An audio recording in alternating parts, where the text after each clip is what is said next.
This is going to go over from start to finish creating a scene. Create an object. I'm going to zoom in. I'm making this a pedestal. I'm going to add some extruding to it to make it look a little more interesting. Let me lift it up. Scale it up. Right click, select face. I'm going to select this face.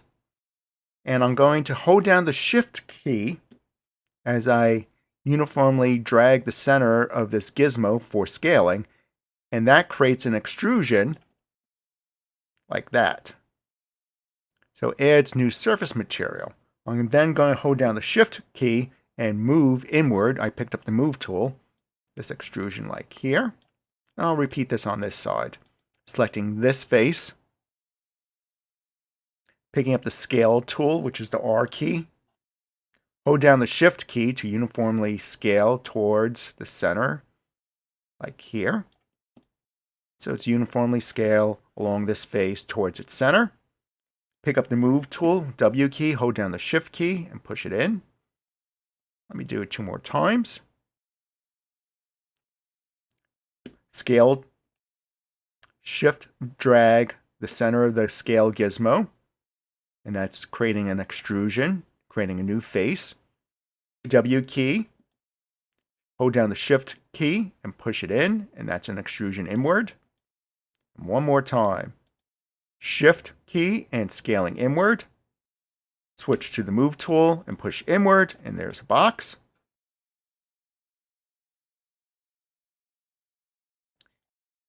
I'm going to assign a new material to this box, and this is the first time I'm assigning a shader.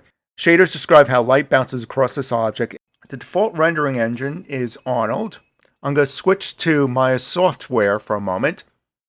Click this clapboard with a gear or go under Windows, Rendering Editors, Render Settings. This leads to the same place. I'm going to select Maya software, close, and I'm just going to click Render. This gives you a basic lit scene. Nothing fancy, and if we add more lights to the scene, play with the shadows, we get an interesting looking scene, but nothing that comes towards photorealism. For photorealism, you would use the Arnold renderer. To get there again, it's either under Windows, Render Editors, Render Settings, or clicking this clapboard with the gear. Render using Arnold renderer. If I press this clapboard, not enough light in the scene for Arnold to render. To add more light quickly, let's add a sky dome light. Arnold, lights, sky dome light. When I press render, you have some nice soft fall off. To make this even better, let's add a shader.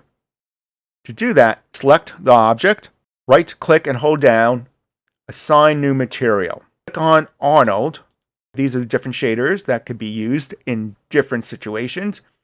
For now, AI standard surface will give us the most flexibility.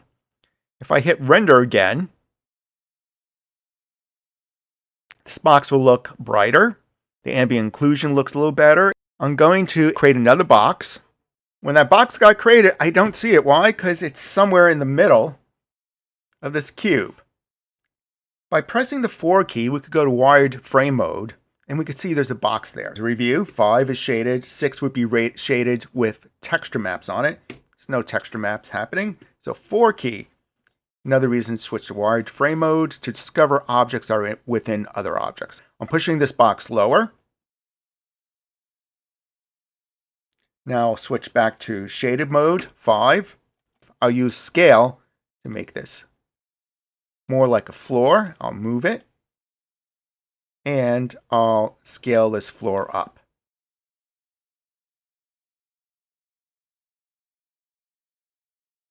I'll also assign a shader to this, an Arnold shader. Right click, assign new material, Arnold, AI, standard surface. I'm going to give the shader a color. And to do that, I'm going to use the attribute editor. If you don't see the attribute editor open, click this tab off to the right, or go under Windows, General Editor's Attribute Editor, or press Control A to toggle between the channel box and Attribute Editor. When inputting information for a shader, go to the last tab and you'll see AI Standard Surface 2 listed, because that's the second shader I applied in this whole scene. And that tab will contain shader information. I'm going to click on this color swatch. This is where you can change the color of your shader. I'm going to pick blue and also pick blue from here. And now I'll click render. So this is becoming a little more interesting. It has that waxy look, that gloss waxy look on the floor. You can see, if I zoom in, that little blue is being picked up on this box. And the reason why this is happening, because we're using physically based shaders that use physical surroundings and the light to create a realistic-like appearance while rendering.